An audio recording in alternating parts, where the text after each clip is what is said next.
is shaded by the pit building. They'll suddenly come around the corner into a face full of sunshine. It's a fabulous view, but when you're blinded going down to Ford Water, maybe not so great. But for those of you around the circuit with your cameras, you're going to get some special shots. 1 hour of racing going into a sunset that is going to be glorious. A bit difficult for the drivers, but that makes it, the lights will come on, the whole scene will be changed before the end of the race. Yeah, reviving the spirit of the Goodwood 9 Hours that ran between 1952 and 1955. On board with Katrina Kablova, and she is in the middle of the pack. It's going to be a busy race. 25 cars on the grid, 1 non-starter. That is car number 134.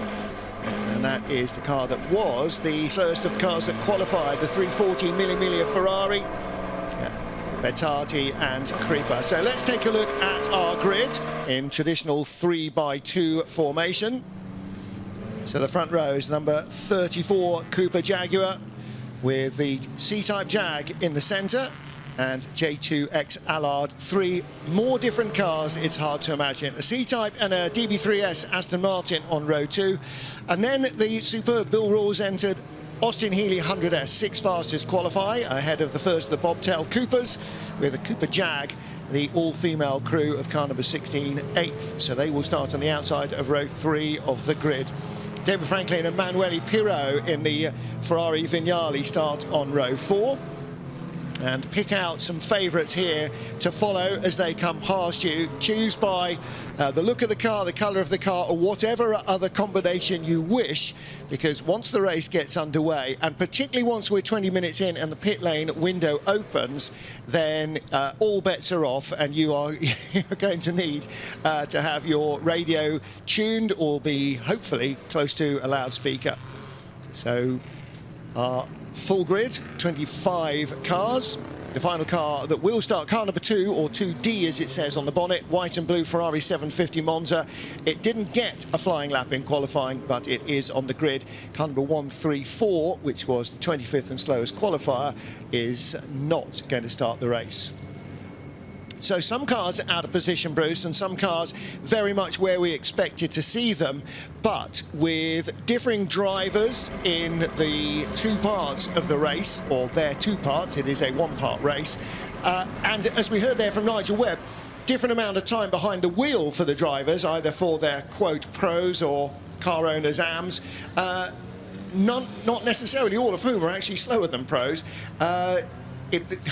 It's going to be in a state of flux right up to the checkered flag. It's going to be tough to know who's going to win this, even 20 minutes out when all the pit stops are done and dusted, because if you've got a faster driver in the back or in the middle of the field, then the gaps will close down as we head towards the checkered flag. Well, every shape, but really this was such a great race in period. 52, 53 and 1955. The 3 years of the Goodwood 9 Hours, very, very special races.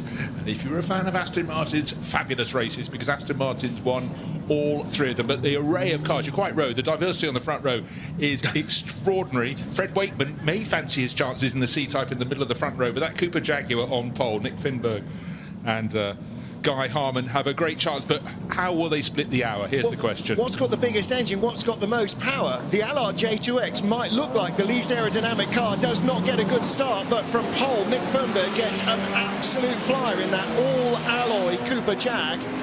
However, the C-Type coming around the outside, and that is not Sam Hancock, so...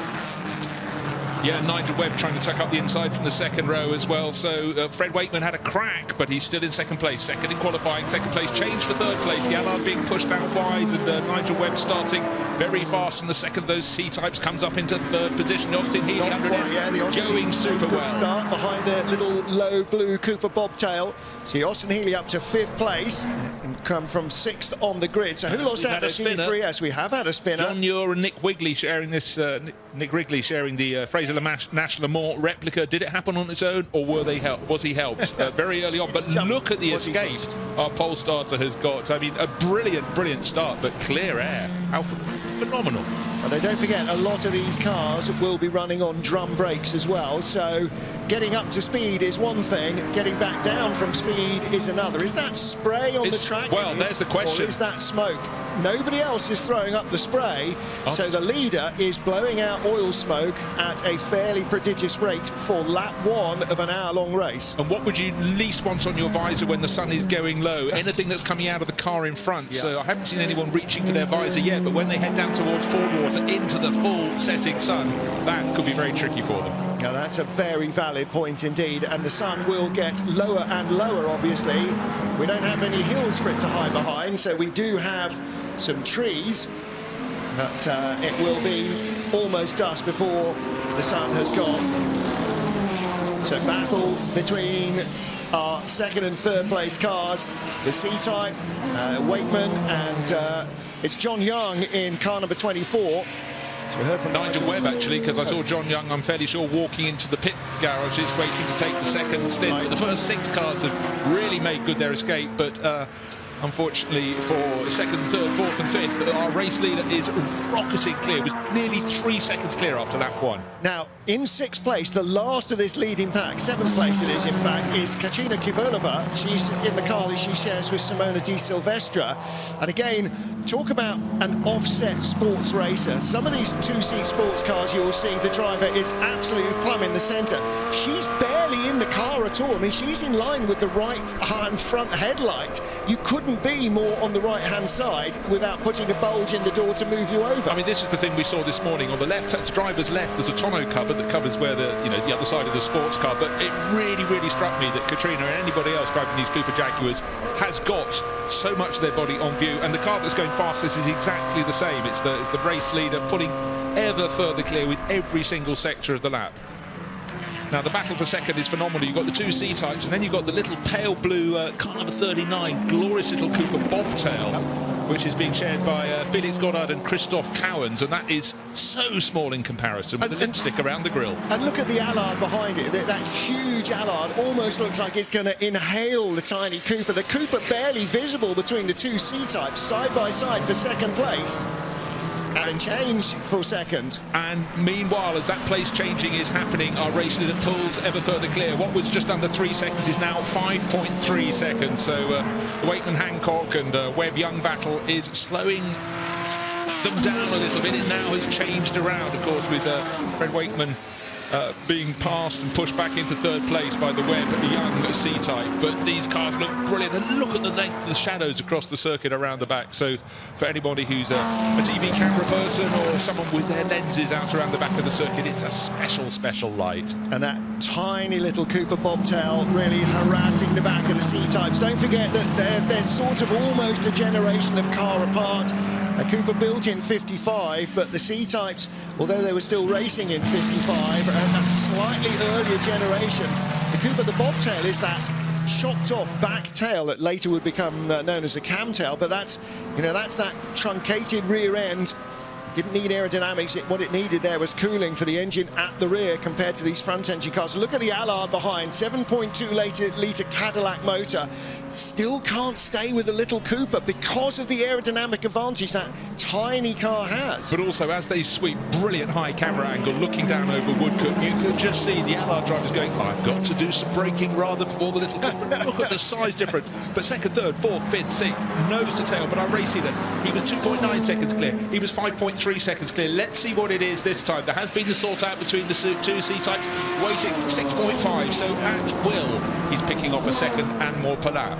Yeah, the Nigel Webb John Young C-Type really now trying to get the hammer down in second place. It's just crept away from the Wakeman Hancock car number 11, and they've got to bring the leader under some pressure. They have got to close him down a little, or at least stop him pulling away. Oh, and we've suddenly got a problem because our race leader has stopped. Just banged at the fastest first sector of anyone, and suddenly car 34. So we're going to see him here. This is now the battle if we for the lead. this battle, just the 6 cars in the lead battle, and if we follow them round, we will see that Allo Boyd car. No, there he is. Okay, so he's fallen off the timing screen, or there was a glitch. They're always thinking we hadn't seen what happened, but a timing glitch. So the answer is nothing had happened.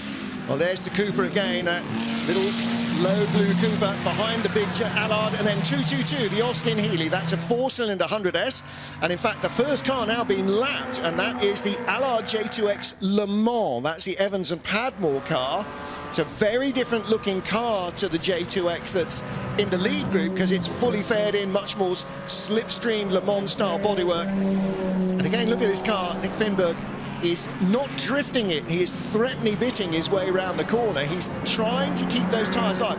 Don't forget, when we've seen him in practice, they're drifting around, they're looking to get the car right on the ragged edge to get the absolute most out of it. Now, it's about trying to make sure that the second half of the race isn't totally destroyed by you being a bit of a flamboyant showboat early on.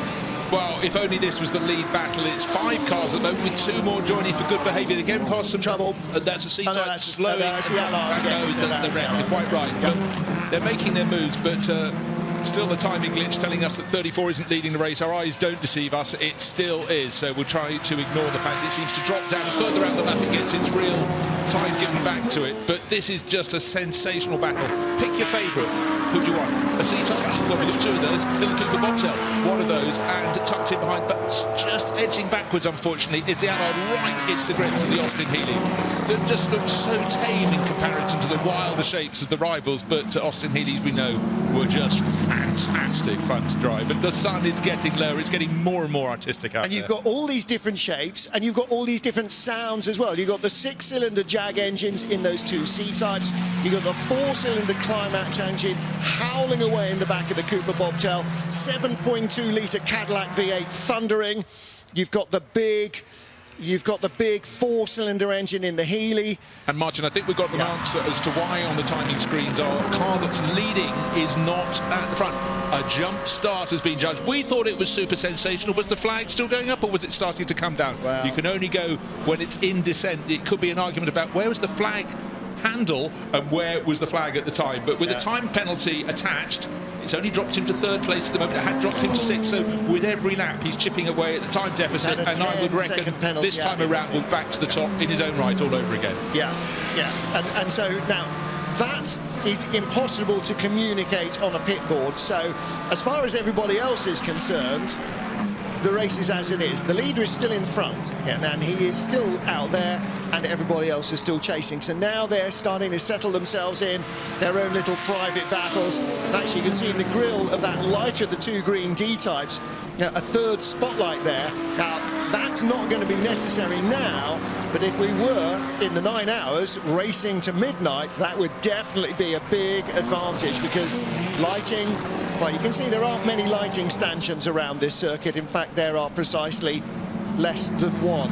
So having an extra light or 2 in the grille of the car would have been a big advantage back in the early 50s that we are remembering and recreating for you this evening. Yeah, I'm really sensing that Allard is just hanging on at the moment. The first 3 cars, if they weren't fighting with each other, would be pulling away. But they're his friends, the little Cooper Bobtail, trying everything to get past the C-Types. But the glory of sports car racing, as you pointed out, Martin, is they have their performance at different points around the circuit. They aggregate out at the same sort of lap time. Where the Cooper falls back, it'll get to the tighter corners. Woodcote being that wonderful double right-hander towards the end of the lap, and will be just so much more nimble, and will gain 1-2 car lengths back onto the tail of the C-Type. And the real problem for the Cooper is that the C-Types pull away down the straights, and where the Cooper is best, the C-Types are worst, or not as good, let's say, and as a result, the Cooper can't exploit its advantage. If it were to get in front, then the C-Types would close up back down the straight, but the Cooper would have the higher minimum cornering speed in the middle to slower speed corners in the quick stuff. And actually a lot of Goodwood is quick stuff, yes. The C-Types are right there, but yeah, if the Cooper can get by these guys, and there is a possibility when they get to traffic that he's going to get some more opportunities, then I think he'll pull away. Yeah, and what I could see was the fact that Fred Wayton, the second of those C-Types, keeps looking. He can't always see where that little Cooper is, because it's going to one side, it's going to the, it's smaller, it's lower, and actually at certain points it's a little bit quicker. But Fred can drive in the middle of the circuit, safe in the knowledge. He should be okay. Right, it was a 10-second. Here we go. Here we go. Here we go. The Cooper again is around the outside. He's got by the first of them, but as soon as they come out onto the Lavan straight, out to Lavan corner, already the C-Types picked up the throttle, and that 6-cylinder engine is just going to haul him back. And in fact, he goes from 3rd in the group up to the lead, and here comes the Allard. You know, this is a double slipstreamer. Look at that. So Wakeman and the Allard are going from basically the back of the group, jumping up to the front of it. They've both picked up, well, in fact, the C-Types picked up 2 spots, and the Cooper, from being in second in this group, is now back down to 4th and coming around the outside of the Allard back up to 3rd of this group, so 4th place overall. But the Allard just, the Grant Peterkin, Benoit Trelier car, he just spotted the little Cooper being pushed a bit wide on the exit of the second part of lap, couldn't put the power down. He went, I've got the power department and got that big Cadillac engine. Absolutely a rumbling. Right, it was a 10-second jump start penalty, but that has been taken back and more because the Harman Finberg number 34, the car that's led away after that jump start, is now already, it's expunged all of that. 10 seconds, yes, I've gained that back. I'm now 2.5 seconds ahead, and he just banged in the fastest lap of the race. So it really is, forget it, guys. But it is a 1-hour race with a driver change, so it could all change again. Now let's take a look. The C-Types have been having an absolutely fantastic battle. This is the number 11 with Fred Wakeman on board, going back down to 4th place overall, but on the exit of Lavant, he pushed that little Cooper bobtail out wide. In fact, the Cooper got very close to the tail of the leading one of those C-Types, car number 24, and had to just stay off the throttle. The Allard came through, but the way the Allard went, had to go back to 5th because the little Cooper, so delicate, so balanced into Woodcock, could afford to take, frankly, whichever line he wanted. Where the Allard does not have that luxury. And the Cooper here is still on the throttle while the bigger cars are on the brakes because they're bigger, they're heavier. Of course, the C-Types, the first cars to race with disc brakes, so they have got good stopping.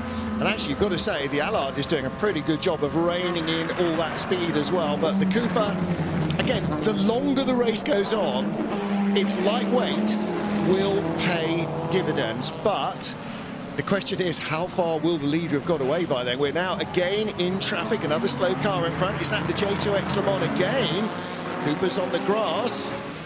Yeah, we're starting right from the back of the pack. Now, here's the answer to a question that not everybody ever asks. However, if you're coming to historic racing for the first time, do they race?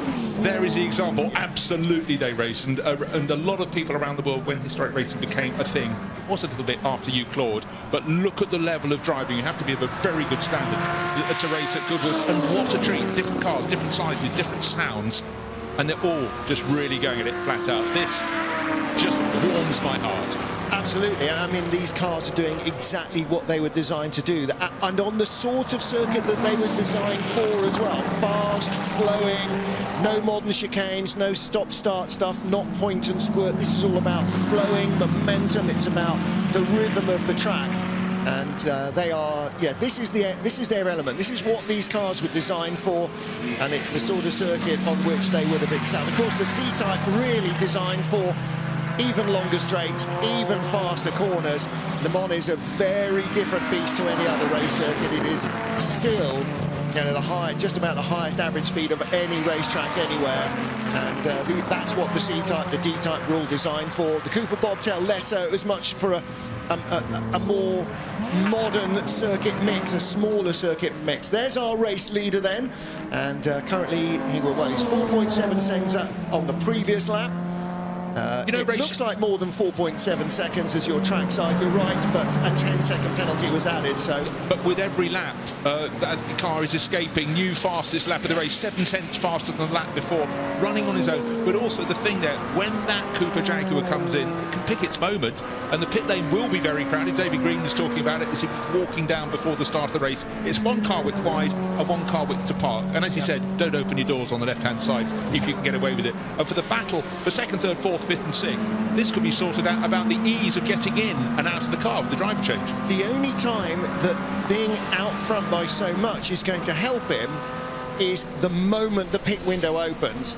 And the moment the pit window opens is not when the leader starts lap number something, it's after exactly 20 minutes. He may have just gone by, the pit lane might be full by the time he comes in. Also, may not really work with their strategy of the relative speed of their two drivers, taking the starting driver out right at the beginning of the pit window. So they may well have to judge that on who's been in, who hasn't been in, and what the aggregate speed over the hour they figure the two drivers are going to produce, and that's, you know, that's where the team brains start to think about what's going on. Now again, battle for second place, the two C-Types still at it. The Webb and Young car, number 24, number 11, Wakeman and Hancock. And the bobtail, Little Cooper, still right there behind them, that tiny little...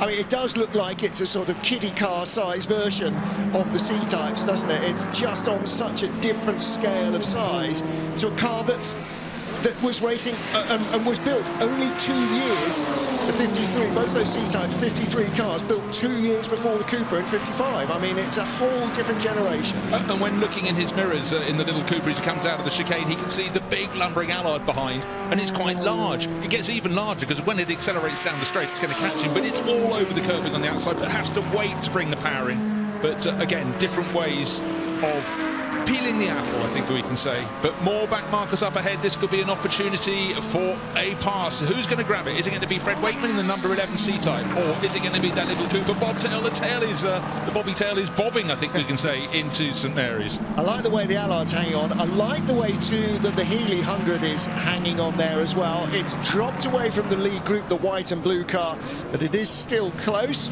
And just ahead of them, is that 31 or 34? 31, is that the Griffin and Nuttall Connaught ALSR? It is. So that's Connaught's fared-in sports racer.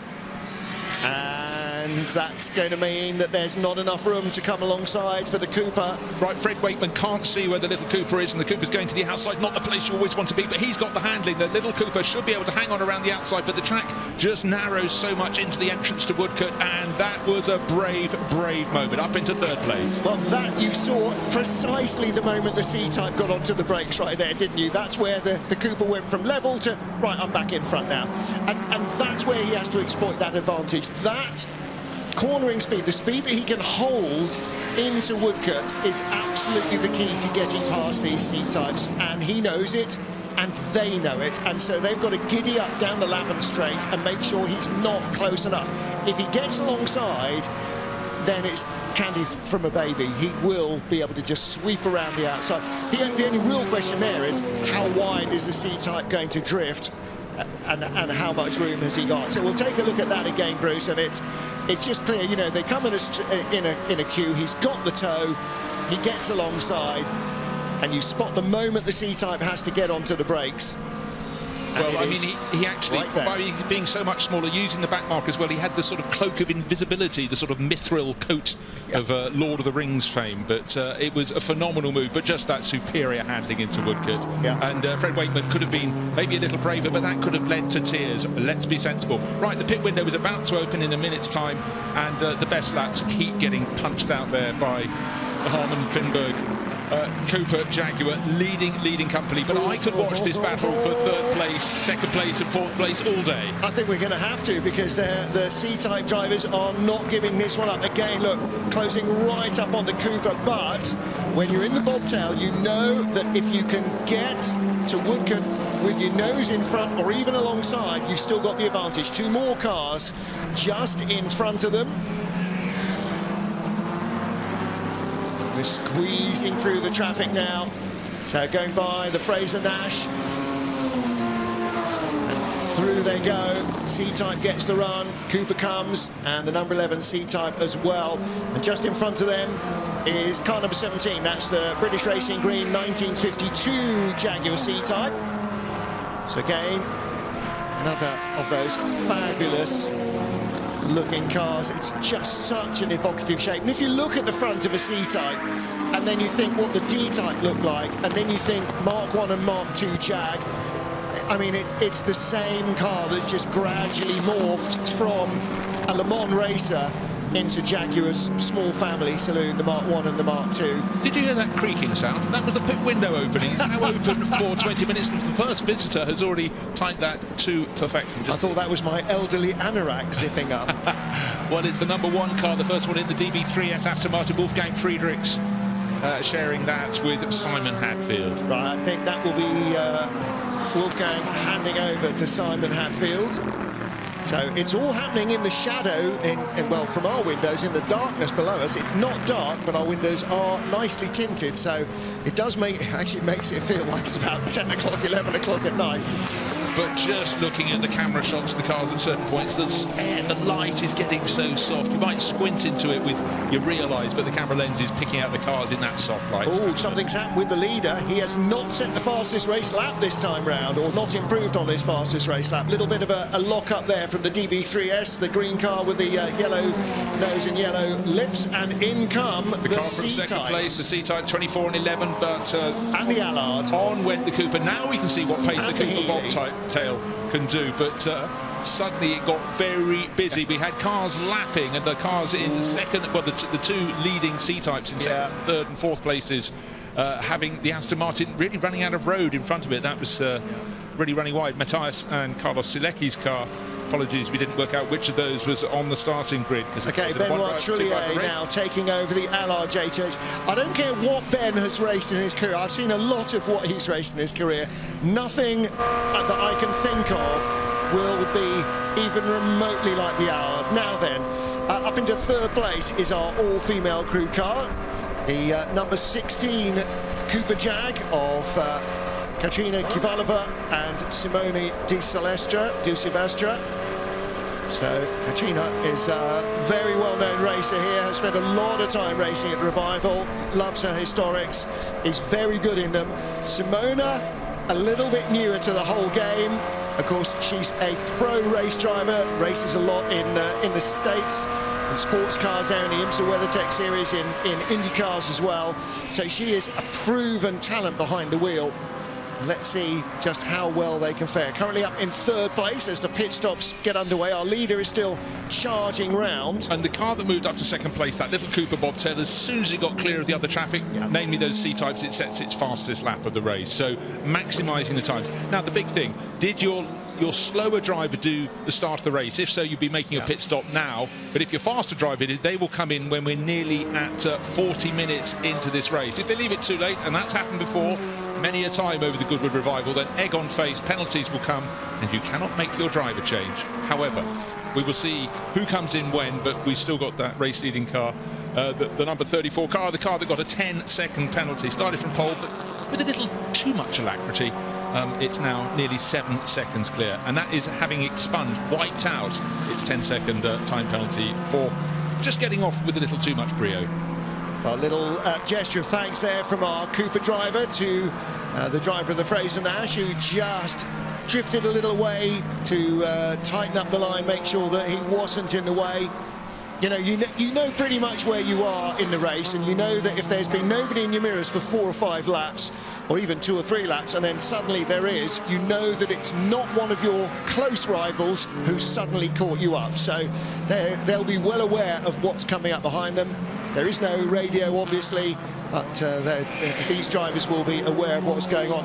And the job now for the Cooper is just to go like a bat out of hell, go absolutely hell for leather. I think this car has absolutely got the opportunity to finish second. It remains to be seen what our pole-sitting car, what the Cooper Bristol, that raw alloy body that looks like it's sort of barely finished, remains to be seen what that can do over the full length of the race. There it is, and almost every lap of the race, certainly every other lap of the race, they have set a new fastest lap. In the background, you can just see actually one of the most original cars here, car that raced in the Goodwood 9 Hours, that Fraser-Nash Le Mans replica, the Kermit green car. It also, in a halcyon period of a month in the mid-50s, finished second in class at Le Mans, had a 2-week holiday in Cannes in the south of France, and then finished winner in its class on the Alpine Rally on its way back to the UK. So it's a storied car. So the Cooper Jaguar number 34, not afraid of putting it sideways, getting a slide on. But you know what? He's no longer the holder of the fastest lap. Once that Cooper bobtail was released, it's now gone half a second faster. So that was how much. But look at that drift at the back. This is a car being driven beautifully. But to me, it's the essence of historic racing, having these cars racing on a circuit that fits them. This was a circuit that was applicable back in the 50s and 60s, and that is why it's so right on this ground, this hallowed ground. You're watching his hands there, and there's barely any opposite lock. He's still not allowing the car to really drift, really overwork those rear tyres, and that's, I mean, that is great. He is really preserving that car. He's going like an absolute mad fifth man out front in terms of speed. But it's a bigger, heavier car. We're looking at the cornering angle, but the car we need to look for, there it is on the screen, car number 11, and Sam Hancock has got on board his first flying lap, the fastest lap of the race. So this is a car that could be challenging for the overall win. Just remember the pit stops.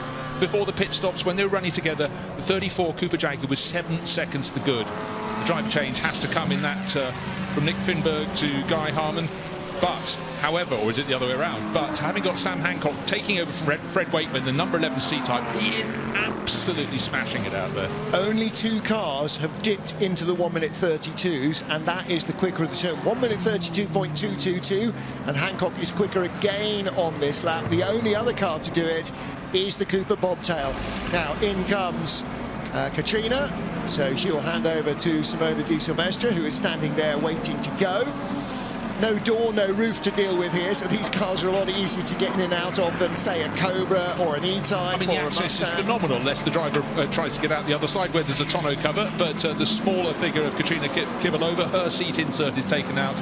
And one for Simona de Silvestre. This isn't an IndyCar race, something very different. But she came to the Festival of Speed back in July, absolutely loved it. And I think that was when she probably started looking around. And Katrina Kivalova thinking, what a great idea to have an all-female crew. So we'll see how they get on after their pit stops. But Sam Hancock, with the orange flashes up the flanks of his helmet, absolutely flying up to 4th place. But bear in mind, one of the cars ahead, this one, car 34, has yet to pit from the lead.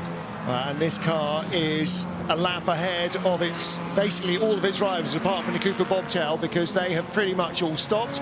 Cooper's still in the 32s, hasn't got down to lap record speed, but the Cooper is still in the 32s, and this car still in the 1 minute 34s now. So a little bit of traffic, and just again making sure that when you hand the car over, it is still as serviceable as possible. Like everything in motor racing, winning at the lowest speed possible, not being the most flamboyant or dramatic, that's not necessarily what wins you the races. So light is changing by the lap at certain points around the circuit to be blinding. Others, they have beautiful illumination, but it's all going to change because soon that sun is going to be behind the trees out beyond St Mary's and Lavant, and we will see how this circuit will gain an aura of magic. Well, it already is, isn't it? If you're on the Lavant straight on the outside, looking into the evening sunshine as the cars come blaring by below your feet, then you have got a fantastic view.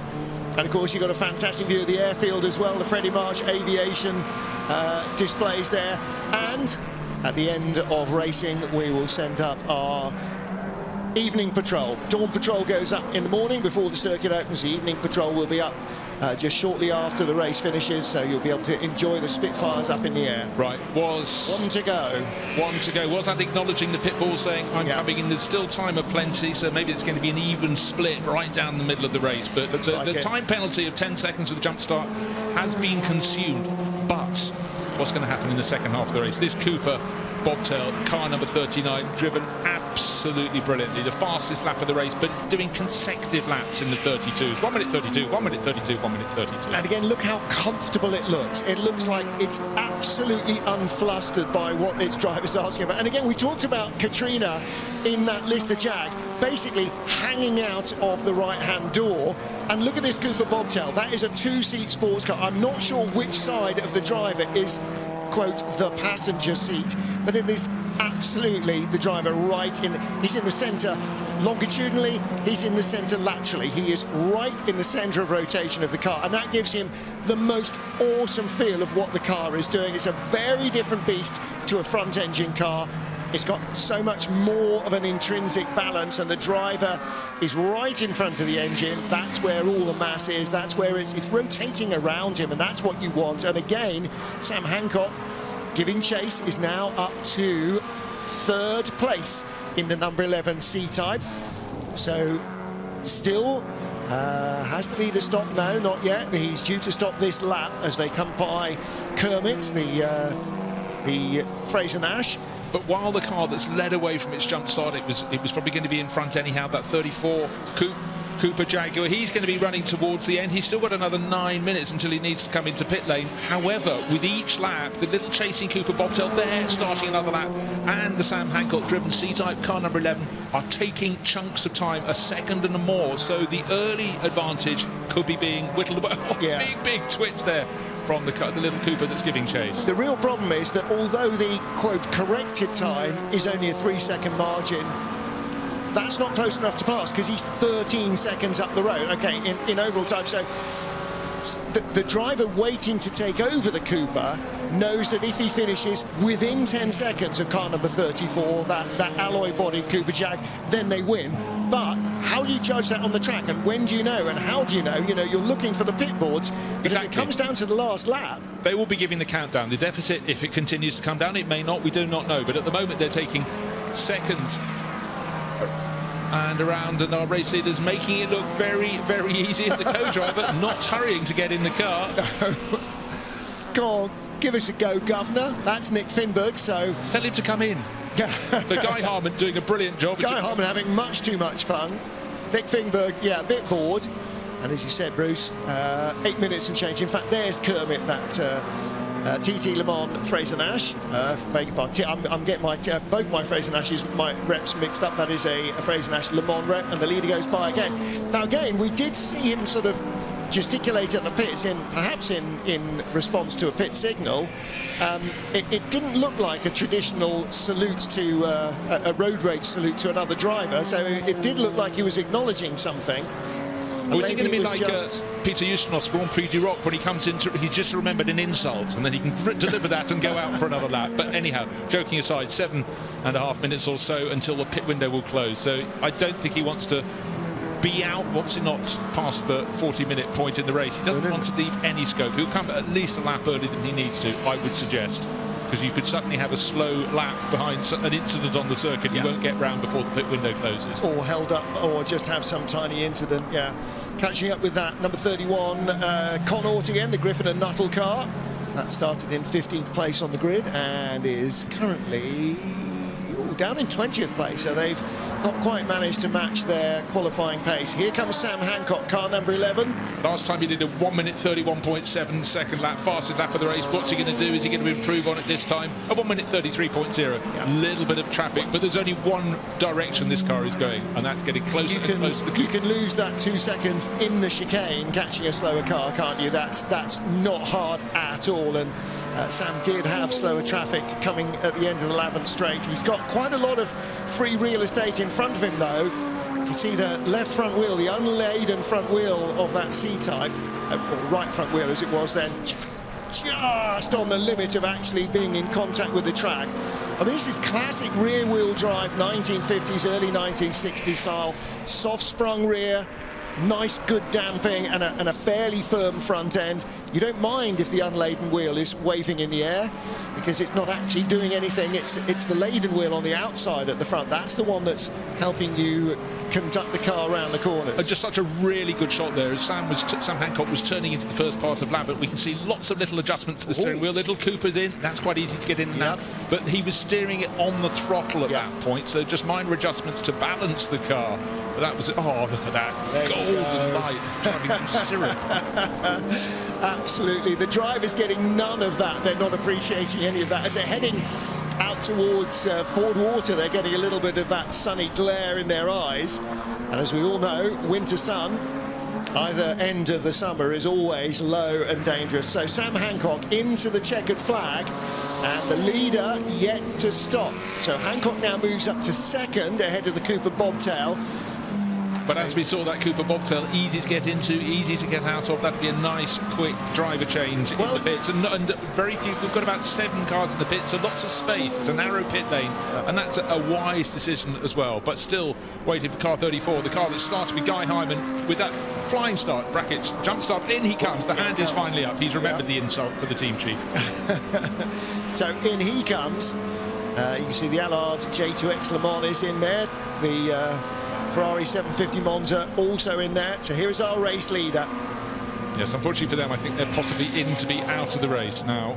looks like a slowish driver change, but they do have that advantage. Well, again, however, the Cooper is quicker at the moment. Sam Hancock in that C-Type number 11 is quickest of all. The Cooper, you have to clamber right to the centre of the car to get in, and it's got quite a wraparound screen. Here, the bodywork barely comes up to your hip joint when you're sitting in the car, so it's almost like standing in a shallow bath at a hotel room. Here comes Sam Hancock, though. Fastest lap of the race last time around. You can hear the Lister Jag is starting to leave the pit lane, so there will be a margin between them. The Lister Jag will be the leader, and Hancock coming hard up behind the number 8 car, and that is the Aston Martin. It's Muller and his daughter Arlette, now Hoffliger. Changed her surname for her, but did the race leader get out? Yeah, he did. We could hear him driving away underneath the cameras. So Hancock on the chase now. 23 minutes and 57 seconds. 24 minutes, and he will have had 1, 2, 3, 4, 5. It's the length straight from the second part of Matchwick down to Fordwater, so you're spot on with about your 8 seconds. Yeah. What have we got left, Twin? Just under 24 minutes. I think this is on.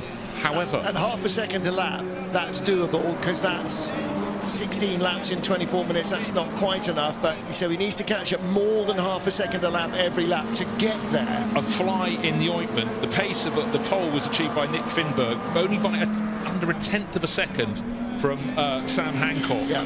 That isn't going to be enough unless Sam is consistently finding more speed. I mean, it was a brilliant pole lap from the 34 Lister Jaguar from Nick Finberg. He set that time and did a number of laps near it, but the chase is on, and I think even on this lap, the fastest first sector of anyone in this race so far, the first sector of the 3 for Sam Hancock. He's chasing. Just remember the margin. Well, we'll let you know at the end of this lap, because it's slightly distorted. When one car was in the pit, did it already trigger the time? Yeah, triggered it on the way in, because the beam is before it stops. So this will be the end of his out lap.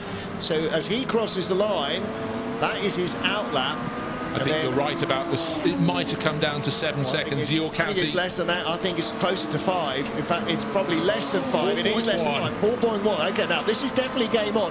As you say, though, the car that leads was quicker in qualifying than the car that chases. So the big question is, what is the state of the tyres and the brakes on the 2 cars? Who has got what left? Also, by the way, where is the Cooper Monaco? That is now shown. It hasn't completed its out lap. That is now shown as down in 5th place, and up to 3rd place is the Grand Prix Trellier Allards J2X. Modern racer adapts very, very quickly to historic racing car. We've heard that before. We'll hear it again. But Benoit, I saw him before, just after another practice session. He came in. He was laughing his head off, talking to Romain Dumas. He's laughing his head off while he's out there in the Allard. Just about the only member of an Audi factory team that is not racing here this weekend. There are 2 that immediately spring to mind. Frank Bieler, and why not Mr. McNish? Alan McNish. You said something to him in Fuji last weekend. No, he's too busy nearly getting run down by buses in the middle of Monaco. Hello, Kelly. So Alan McNish is he's got a million other fish to fry, because we all know what Audi are up to in the future, and he's very much overseeing that. But Sam Hancock, okay, 21 minutes, and the gap was 4.1 seconds at the end of the last lap. And as he comes through the chicane, the gap has gone down to... It hasn't at all. That's not 6.9 seconds. If you notice the name at the bottom of the time charts, it's the other way around, but their position on the track is the reverse. 11 is chasing 34. 34 is listed on the time. Has it picked up another time penalty? Well, no, so is he within 10 seconds of where the leader is? But the time penalty has already been applied. Yes, I know, but you're quite right. We went through this early, didn't we? It is now making my head hurt. So actually, the previous lap, which was the end of the out lap, again was misleading, because... Yes, of course. He came out in front, but he's still got that... My brain's aching. It's an imaginary car, but I'm not imagining things. Things are going very fast at the front, and the gap is coming down. So, in fact, it may be immaterial that time anyhow, because once Sam Hancock gets in front on the road, and I really do think it's when, not if, then that sorts it for good. We won't have to really consider the 10 seconds. Great hand signals there from Tim Crichton in Kermit, that Allard. Way over that way. Don't take me off. This car is priceless to its owner. Yeah, give me space. We're in West Sussex. You go to East Sussex if you're coming past. So I'm on the racing line. You're not having it. Get out of the way. Now, what we are going to see in this lap, as they close up on another Allard, I think, or is that Fraser-Nash? As they close up on the back marker, is in this lap, I think, we are going to see that Sam Hancock C-Type, as befits a car that was a Le Mans winner, has looked after its tyres very well indeed, and maybe the Lister Jag just has not got quite as much left. I mean, don't forget that it had an enormous lap in the first part of this race, an enormous gap in the first part of this race. Even with the time penalty, they were a long way ahead on the road. They are no longer ahead on the road, so the time penalty is neither here nor there, because Hancock is set to pounce. So the car in front is actually 9.5 seconds in arrears. It is behind, but for now we can see it in the metal in front in that brushed metal finish. But Sam Hancock will switch through, but he's got to choose his mode. Bear in mind, as they go into St Mary's, they were just under a tenth of a second separation between these cars in first and second position in qualifying. Is the move going to come down to Lavant? You can see a slightly compromised defensive driving position from Nick Finberg, but the door is open, and I don't think he's going to be fighting it too hard. He knows that he's got that time penalty. Now, why does he not fight too hard? Because Hancock has already taken up that time penalty and it's gone by him. So what's the next problem that he's got? Who else is going to come up within 10 seconds of him? And that is Benoit Trellier. So the reason he's not fighting this is he may not feel he's got the car to him. Clearly Hancock has arrived and dived, and through he goes. The real problem for the number 34 car now is the speed of Trellier in that Allard. He is currently third on the road and was 12 seconds back at the beginning of the last lap, and that could well be down dangerously close with 18 minutes remaining to Trellier actually catching that Lister Jag on the road. OK, I'm going to throw something else into the mix. Race now led on the track by Jaguar C-Type, second. Look out when the car comes across the start-finish line. The number 24 C-Type is still in the mix. Benoit Trellier is still in the mix. The order is chopping and changing. Suddenly, I think that was a timing glitch. Sorry, no, it's back up. The Webb Young car is back up into second position on aggregates. It doesn't have an aggregate. Everybody apart from that alloy Lister Jag, which has a time penalty, everybody is where they are, and if they're 8 seconds behind, they're 8 seconds behind. There's no penalties or anything. No. I would throw something out here. Wakeman Hancock, car number 11. Wakeman drove it from the start. Sam Hancock on board. Yep. We know he's in front. He's 16.4 seconds to the good. I'm wondering if the 34 has been given a second time penalty, because look, he's listed as being 21 seconds down. That's way more than we've seen on the track. He's probably there's the Allard of Ben Trellier, listed as third position at the moment. Yeah. 4 seconds down on the Webb Young C-Type that John Young's taken over from Nigel Webb for the second half of this race or thereabouts. So it's C-Types in first and second positions. And the Allard. Still no signal at the bottom of our timing screen saying why number 34. It's lost that 10 seconds, but it's not another 12 seconds behind the race leader on the track. Was their pit stop a fraction short? I'm fearing that could be the case. Also, that's the only thing I can think of, because we haven't seen anything in terms of driving standards infringements that would bring a penalty, so that's all you can think of, that there's something happened in the pit lane. Unfortunately, that's not been communicated to anybody by race control. Cars are just moving up and down the order. Hello, here we go. 10-second penalty for cars 34, that's the Lister Jag, 77, and 222. Okay, that's the Healy pit stop infringement. So the Allard, that's why it keeps going up and down the time charts. But so we've got a C-Type first and second, as I was sort of hopefully getting towards. 11 leading the race, no debate. 24 now in the hands of John Young. It's 17, nearly 18 seconds down on our race leader, but it's in second place. Time penalty for the Allard we're looking at. Ben Trellier may be able to make it up, and the race leader who took a penalty leaving the grid and a penalty leaving the pit lane. Little unfortunate. That's the number 34 pole starting Nick Finberg, Guy Harman car. You know, it's that problem that persists in modern racing. You know, if you've got a minimum pit stop time, it's very tempting to be within a whisker of it. If you get it wrong, the penalty is much more than the time you've saved by trying to gain yourself half a second or a couple of tenths on track. And I'm not suggesting that that's the case. It's just that perhaps the stopwatches on the crew don't necessarily agree with the stopwatches of the officials in the pit lane, but the officials are official and the stopwatches of the crew are not. So 3 of our top 6 cars early in the race and now have picked up time penalties. So that is why things are changing. And so, as you say, we do have occasionally on the timing screens a C-Type 1-2. We then do occasionally have the Trellier Allard in 2nd place, and then it drops back down to 3rd place, and then then the Lister Jag drops down to 4th. Beautiful pink sky behind you if you're on the Lavant straight, by the way. Did you mention that those 3 cars weren't the worst offenders? That car number 14 picked up a 20-second penalty for pit stop too short. That was the Ben Cusson's Mike Malone Jaguar C-Type.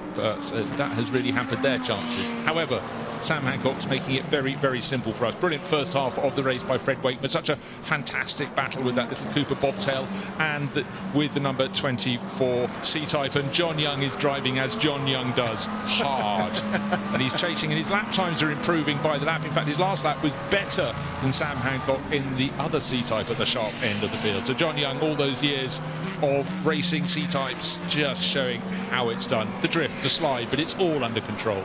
We talked about that, didn't we, in practice for the Lavant Cup with the MGs. The more time you spend in a car, the better you drive it. The more time you race a car, the better you race it. It's just that familiarity. It's knowing exactly what it does best, what it doesn't do best, what it does like and what it doesn't like. And John Young knows that probably of the C-Type as well as he knows that of Mrs. Young.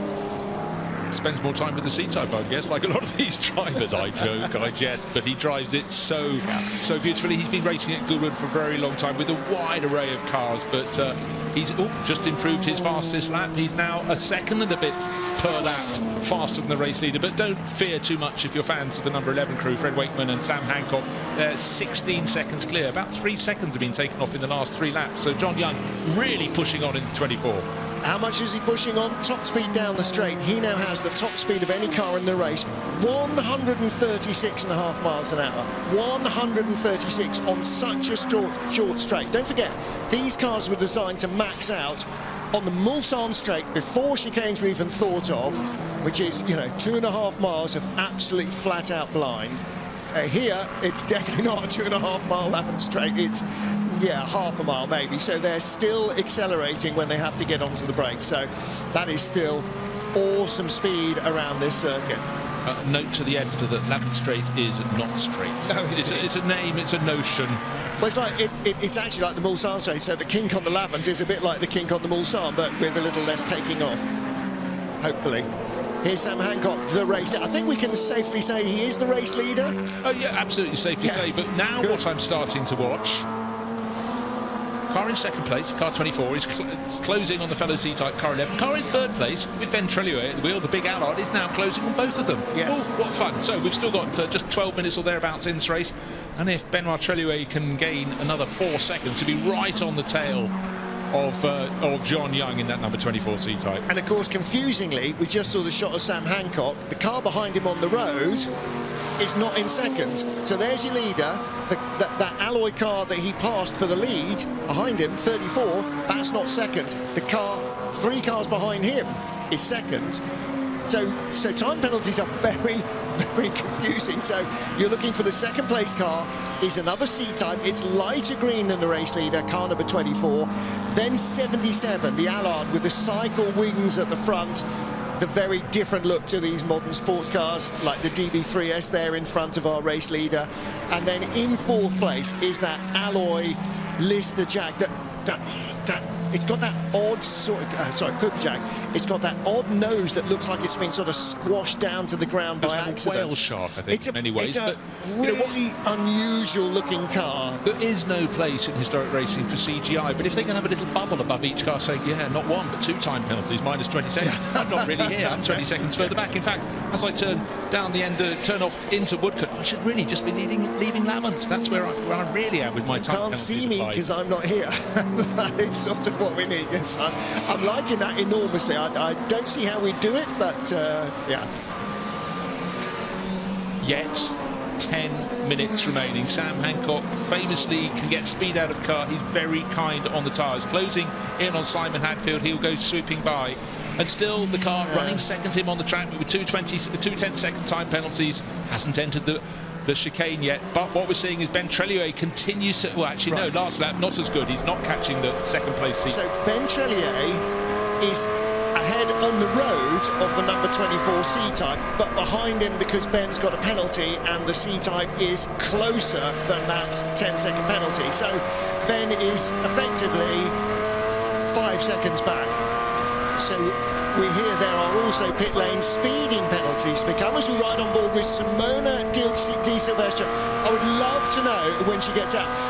The girls were chatting yesterday when I was down in the paddock looking at car numbers and colours and everything else, you know, doing our Sputters guide.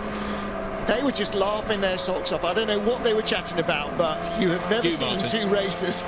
You've never seen two racers looking more relaxed, I think, before doing something that they'd never done together, and they were just laughing their socks off, having a great time. So I'm sure she's enjoyed herself so far. What was interesting just there, missed the gear missed gear change. She's coming up on Martin Stratton, who's in a car that is appreciably slower, the number 12 Fraser Nash Milan Media, great looking car, but his expertise, he was way more comfortable going through the double right-hander at Woodcote. However, get out onto the straights, it won't have the grunts, and he'll work as much speed, and now you can see the grunts of that Cooper Jaguar going to be gobbled up and passed long before Ford Water. See, that Cooper Jag's got that sort of, it's almost like it's going through the air in the wrong direction. You know, it's got a very shallow, low tail and quite a high bulbous nose. So it almost looks like it's back to front, but it's still a pretty effective device, and they are still, they're in 8th place. So, yeah, Simona having a good time out in her first race here at Goodwood. But Sam Hancock, not averse to having a Garland and a cigar or two. He's won the odd race now and again, and they definitely look like they are into the final stages here with enough of a lead to allow him just to be a little cautious in traffic. But now, who else isn't quite on the track where we expect them to be? Right, those speeding in the pit lane penalties. 3-second penalty for the Siletsky, that's the metallic green Aston Martin DB3S. 7-second penalty for, guess which car? That's the third penalty. It's the 34, the car that started from pole position a little too quickly. A 10-second jump start penalty. Pit stop, a little too short, another 10 seconds, and speeding in the pit lane. That is what we call the royal flush, I believe. yeah. So they picked up another 7 seconds of penalty, and car 35, which we haven't talked too much about, it's the Fraser Nash Le Mans replica. Noel Dunkley owns it. Andrew Crichton and Tim Crichton. That was the one that, as Martin said, was keep out of my way, give me some track space, I want the real estate. So they've got an 8-second penalty. Oh, that so was really speeding in the pit lane then. Yeah. So that was Andrew handing over to Tim, or Tim taking over and leaving in a hurry? I'm not sure which, but the both father in the and wrong, son, share the blame. Yeah, father and son combination, well, they will end up with a penalty, but they were expecting to be at the tail of the field. They just wanted this car to come back and race again at Goodwood, and that's what it has done. That's that bright Kermit green Fraser Nash that you'll see halfway around the circuit. The Allard J2 of Benoit Trellier.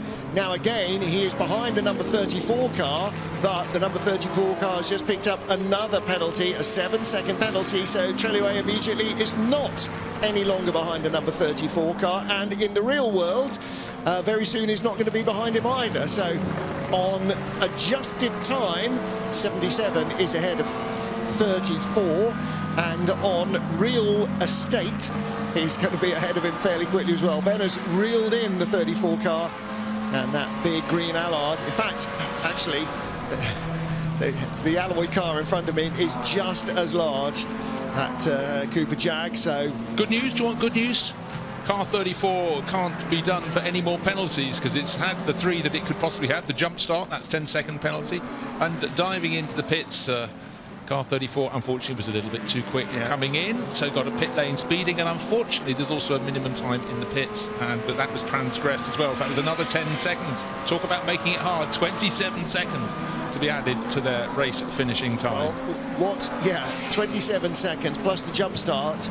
Oh, is that included? That's included. Okay, so if they finish within half a minute of the winner, who is likely to be Sam Hancock, then they can safely assume that they threw a garland and a cigar in his direction with not one, not two, but all three possible penalties. I suppose there could be one for starting out of position on the grid, but they were on pole on the front row, so... I wonder if you get another penalty for getting the other three penalties. Having got the whole set, you no, can't be penalised twice for the same offence.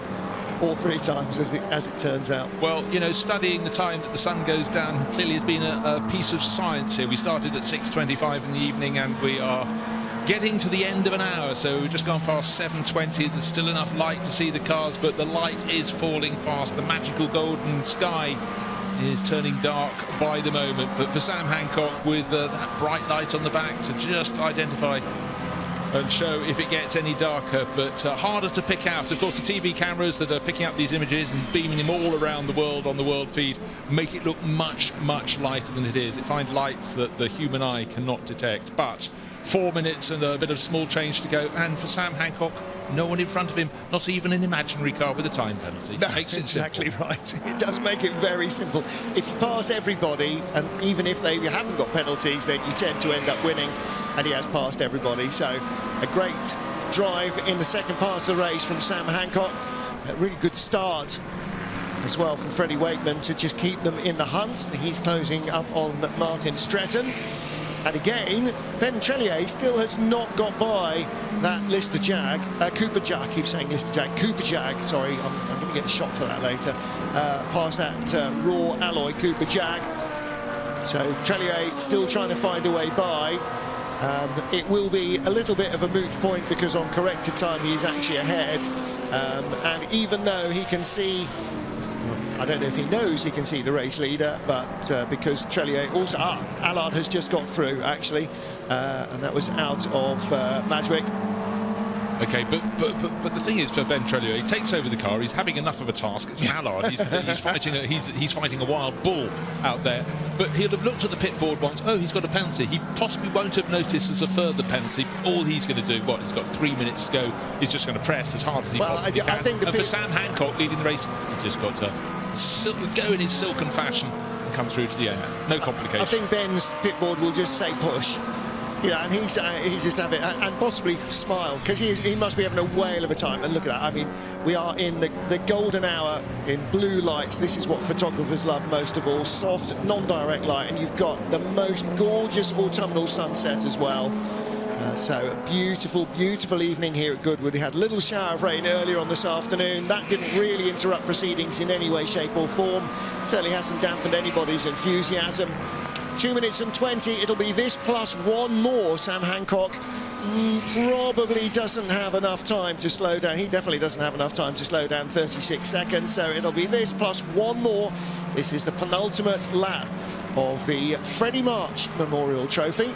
I tell you what, though, just the way the light is falling so fast, only with their headlights they'll be able to pick out those pit boards, because that was in the shade.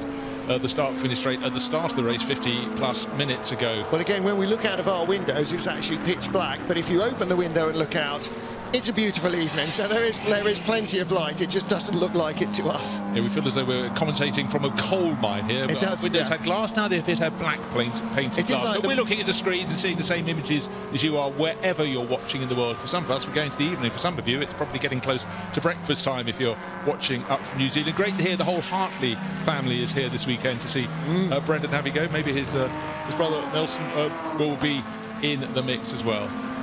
Sorry, Brendan and Nelson, the two brothers. Yeah. Nelson's the older one, isn't he? Brendan coming all the way from Fuji in Japan. He was racing in the won in the World Endurance Championship last weekend in Fuji with his teammates. So always good to see him out. It's about time we got Kaz Nakajima and those guys coming over here as well. I think Katsuki Kubota needs to do a little bit more sort of PR there and get a few more Japanese drivers involved. I'm sure Brendan will be singing the praise. In fact, Kaz Nakajima was here during the Festival of Speed, so I don't think he needs much of an introduction. Just maybe he needs an invitation. Yeah, well, now he's a sort of roving representative for Toyota. He's got the flag to wave. He's also team principal of Toyota Gazoo Racing, and he lives in Cologne, so it's not like he's having to traverse half the world to come and do testing and so on. So he could absolutely, and Kamui Kobayashi could easily come over as well, and their new young charge Ryo Hirakawa. You can imagine him enjoying this enormously as well. Well, we know Sam Hancock loves Goodwood. We know he loves racing here, and he does it well. 14 seconds left to go. This is the last lap of the first race of the 2022 Goodwood Revival. And Sam Hancock heading towards the checkered flag in a car that started in the centre of the front row of the grid. It's 1953 Jaguar C-Type. It's had a very strong run all the way through, always in the battle for second place when the pole-sitting Cooper Jaguar pulled away very fast, too fast as it turns out from the start. They continued to build that lead. They didn't panic, they just got their heads down. Nice, slick driver change, no penalties, and then letting Sam Hancock off the leash to do what he does so well. Yeah, it was, you know, I'll think back to the first half of the race. That scrap, second, third, fourth, fifth and sixth was fantastic. Yeah. But then, of course, the second half, we took our shoes and socks off and used all our digits to try and work out the time penalties and who was really where. But Sam Hancock's made it very, very simple for us. The checkered flag is out. He's going to cross the line just behind the number 5, the Siletsky's Aston Martin. There is the first race completed of the 2022 Goodwood Revival. Masterful drive at the front, huge entertainment and a little bit of mathematical calculation just to keep us on our toes. And a string of fastest laps in the second part of the race from Sam Hancock, really putting that car head and shoulders above the rest of the field. Second place, the number 24 C-Type, the Webb and Young car. Nigel Webb, John Young finishing in second. And in third place on corrected, we've got less penalties than you. 77 J2X. There's Benoit Trellier, who did the second part of the race in that car, sharing with Mike Grant Peterkin. So, and again, you know, Mike was right in the fray, battling with both of those C-Types that finished in front of him right from the start of the race. The Healy 100 was in there as well, the Bill Rawls, the Rawls LeBlanc car. Bill Rawls, the Healy specialist, entering that 100S car number 222. So Jack Rawls and Carsten LeBlanc sharing that one. May end up in 5th place with the Cooper Jag from pole after picking up every conceivable penalty. They didn't leave any on the table, did they? They properly swept the board. When you're going down in style. But the style was the winning C-Type. Had a brilliant scrap in the first half of the race with the sister C-Type, and that was Nigel Webb against Fred Wakeman with that pesky little Cooper bobtail in among them, making it so entertaining. Great to see the drivers, they come in waving to the marshals and the fans all around the circuit. Be quick, because the fans are all going to be over the road within the next few minutes. Over to the fun fair, the entertainment. The fun fair, the band and the beer and the hot dogs and everything else are definitely calling. I'm sure, actually, if you're watching near the pit straight, you can probably smell over the road as much as hear it. So, heading down in, first race of the weekend, and this isn't the only one that we'll see Sam Hancock in, but they have their first win under their belts. And he is super excited because he's going to meet the 3rd fastest MGB driver when he gets down there, our very own Ed Foster, who changed back into his tweeds. But I think that's going to make it all the sweeter, isn't it? Little bit of history of this car, a works car. It was a reserve at the 1953 Le Mans 24-hour race, raced by the late Sir Sterling Moss at Silverstone in 1953 as well. And extensive period race history, as you said. It went down under to Australia and raced by the legend Frank Gardner. And if you ever want an absolute Aussie racing icon, he is among the very most famous. There is our 3rd fastest MGB driver heading to greet our 3rd, 2nd and 1st placed teams after the Freddie March Memorial Trophy. So you don't need to see all of Sam's face to tell he is beaming from ear to ear. It was all in the eyes as he climbs out. And yes, now we can see the light on the pit straight, dark on the track, but the people in the grandstand still with that setting sun in their faces, and a job really done very well. So Fred Wakeman out with a very natty set of Martini Racing overalls to greet him. So another win for the pair of them. Yeah, fantastic. Success under the John Young's won enough events here too, so he knows what it takes. Yeah.